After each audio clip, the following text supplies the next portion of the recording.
Reaction to the Gilded Age. Caleb M., Jacqueline S., Lacey R., Brina S., and Michaela E. Granger Movement. A campaign for state control of railroads and grain elevators, especially in the north-central states, carried on during the 1870s by members of the Patrons of Husbandry, the Grange, a farmers' organization that had been formed for social and cultural purposes. Railroad practices. Pools and rebates were business tactics used by American companies in the late 19th century.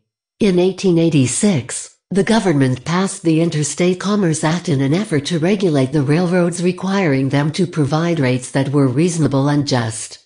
This act also created the Interstate Commerce Commission (ICC) to investigate and prosecute pools, rebates, and other discriminatory practices. Pool, joint action of rival companies to avoid competition. Rebate, partial refund of money given to valued customers. Even though they gave back money, they gained a steady source of business, that is Rockefeller. Railroads equals public unity. Railroads increased public unity on the basis of economic development and prosperity. Railroads equals jobs equals economic prosperity equals public unity. Bloc voting. A voting bloc is a group of voters that are strongly motivated by a specific common concern or group of concerns to the point that such specific concerns tend to dominate their voting patterns, causing them to vote together in elections. Granger state laws. The Granger laws were a series of laws passed in several Midwestern states of the United States, namely Minnesota, Iowa, Wisconsin, and Illinois, in the late 1860s and early 1870s. The Granger laws were promoted primarily by a group of farmers known as the National Grange of the Order of Patrons of Husbandry. From 1869 to 1875, a series of laws was enacted in the Granger states, establishing public regulation of railroad rates and operating practices. The railroads, appalled by this development, immediately started lawsuits against these commission-enforced rates. Their main argument was that such regulation constituted, in effect, confiscation of their property in violation of the 14th Amendment. Munn v. Illinois, 1877. Munn v. Illinois. The 14th Amendment does not prevent the state of Illinois from regulating charges for use of a business's grain elevators. Munn v.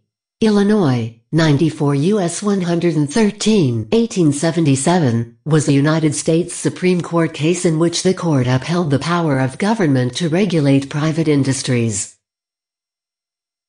Wabash Case, 1886.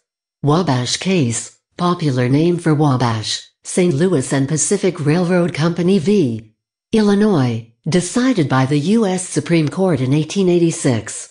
The result of the case was denial of state power to regulate interstate rates for railroads, and the decision led to creation of the Interstate Commerce Commission.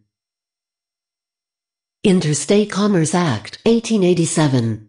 The Interstate Commerce Act of 1887 is a United States federal law that was designed to regulate the railroad industry, particularly its monopolistic practices. The act required that railroad rates be reasonable and just, but did not empower the government to fix specific rates. Sherman Antitrust Act, 1890. Approved July 2, 1890, the Sherman Antitrust Act was the first federal act that outlawed monopolistic business practices. The Sherman Antitrust Act of 1890 was the first measure passed by the U.S. Congress to prohibit trusts. Unionism. A business union is a type of trade union that is opposed to class or revolutionary unionism and has the principle that unions should be run like businesses. Business unions are believed to be of American origin, and the term has been applied in particular to phenomena characteristic of American unions. Collective bargaining. A process of negotiation between employers and a group of employees aimed at agreements to regulate working salaries, working conditions, benefits, and other aspects of workers' compensation and rights. The interests of the employees are commonly presented by representatives of a trade union to which the employees belong. The collective agreements reached by these negotiations usually set out wage scales, working hours, training, health and safety, overtime, grievance mechanisms, and rights to participate in workplace or company affairs. Knights of Labor. A member of a 19th-century secret labor organization formed in 1869 to secure and maintain the rights of workingmen in respect to their relations to their employers. Terence V. Pounderly. Knights of Labor, K of L, officially Noble and Holy Order of the Knights of Labor, was the largest and one of the most important American labor organizations of the 1880s. Its most important leader was Terence V. Pounderly. International Ladies' Garment Workers Union. The International Ladies' Garment Workers Union (ILGWA) was once one of the largest labor unions in the United States, one of the first U.S. unions to have a primarily female membership, and a key player in the labor history of the 1920s and 1930s. Early reformers. Thomas Nast, a German-born American caricaturist and editorial cartoonist considered to be the father of the American cartoon. He was the scourge of Democratic Representative Boss Tweed and the Tammany Hall Democratic Party political machine. Jane Addams, September 6, 1860–May 21, 1935, was a pioneer American settlement activist/reformer, social worker, public philosopher, sociologist, author, and leader in women's suffrage and world peace.